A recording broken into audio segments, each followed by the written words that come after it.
Hello दोस्तों, फिलोसोफिकर में आपका स्वागत है। और आज हम बात करने वाले हैं एक ऐसे फिलोसोफर के बारे में जो कि एकदम टाइम ट्रेवल सा लगता है। तो इनका नाम है पार्मेनाइड्स।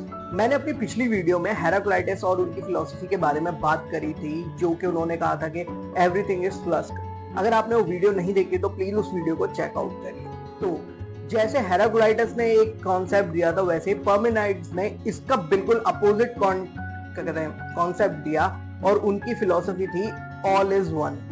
तो चलिए इसी पे थोड़ी सी बात करते हैं और थोड़ा सा डिस्कशन करते हैं और देखते हैं कि उनका इस चीज से क्या लॉजिक था और इससे हम क्या समझ सकते हैं। तो जहां पर एक तरफ हेराक्लाइटस ने कहा था कि सब कुछ बदल रहा है और सब कुछ बदल जाएगा एंड देन ये सब लूप में है, वहीं पार्मेनाइड्स ने जो कहा था कि ऑल इज वन, यानी कि सब कुछ जैसा है वैसा ही रहेगा, कुछ भी चेंज नहीं होगा, कुछ भी नहीं बदलेगा। तो फिलोसॉफिकल कॉन्सेप्ट्स जो हैं वो काफी माइंड बेंडिंग टाइप है। तो चलिए ऑल इज वन की जो उनकी थ्योरी थी उसको थोड़ा सा और ब्रेक डाउन करते हैं और इसको थोड़ा और डीपली और डिटेल में समझते हैं। तो पार्मेनाइड का टाइम ग्रीक फिलोसफी का एकदम टर्निंग पॉइंट था और वो डिडक्टिव रीजनिंग टेक्निक का यूज करते थे अपने सारे लॉजिक को प्रूफ करने के लिए। और ये कहीं ना कहीं पाइथागोरस के साइंटिफिक थॉट प्रोसेस से इंस्पायर्ड है। तो जैसे हम लोग लॉजिकल थिंकिंग का यूज करके सच्चाई को समझने की कोशिश करते हैं, तो पार्मेनाइड्स भी ऐसा ही करते हैं, लेकिन एक ट्विस्ट के साथ। तो देखो, पार्मेनाइड्स कहते हैं इट इज, यानी अगर कुछ है तो उसका होना डेफिनेट है। अब ये क्या कॉन्सेप्ट हुआ? तो इसका मतलब है कि वो कहते थे कि अगर कोई चीज एग्जिस्ट करती है तो उसका ना होना इम्पॉसिबल है। कुछ समझ में आया?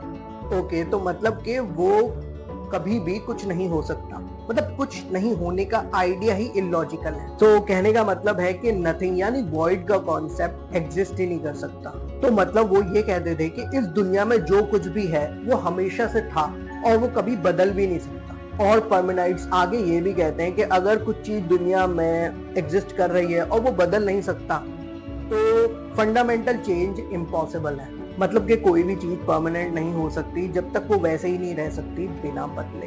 तो यहाँ पे हेराक्लाइटस की फ्लक्स की थ्योरी को एकदम सॉलिड टक्कर मिलती है, जो कि हेराक्लाइटस कहते हैं कि सब कुछ बदल रहा है, कॉन्स्टेंटली सब कुछ चेंज हो रहा है। सो एंड में पार्मेनाइड्स यही कंक्लूड करते हैं कि जो भी चीज रियल में एग्जिस्ट करती है वो परमानेंट है एंड वो अनचेंजिंग है।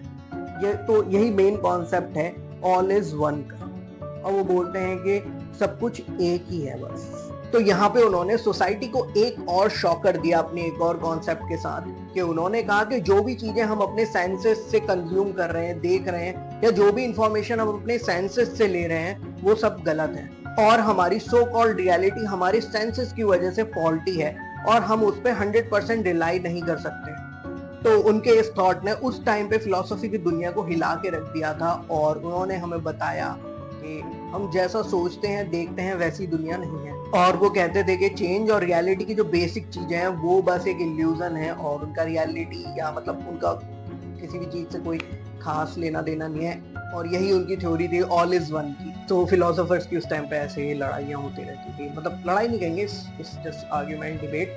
तो अगर तुमको उनका ये थॉट पसंद आया और ये वीडियो अच्छी लगी और तुम्हें लगा कि मैंने इसे आराम से इजीली समझाया है और मेरी बात तुम्हें समझ में आई, कुछ तो पल्ले पड़ा, तो प्लीज इस वीडियो को लाइक करके इस चैनल को सब्सक्राइब जरूर करना याद रखो। तो चलो फिर मैं तुमसे मिलता हूँ नेक्स्ट वीडियो में और तब तक के लिए बाय।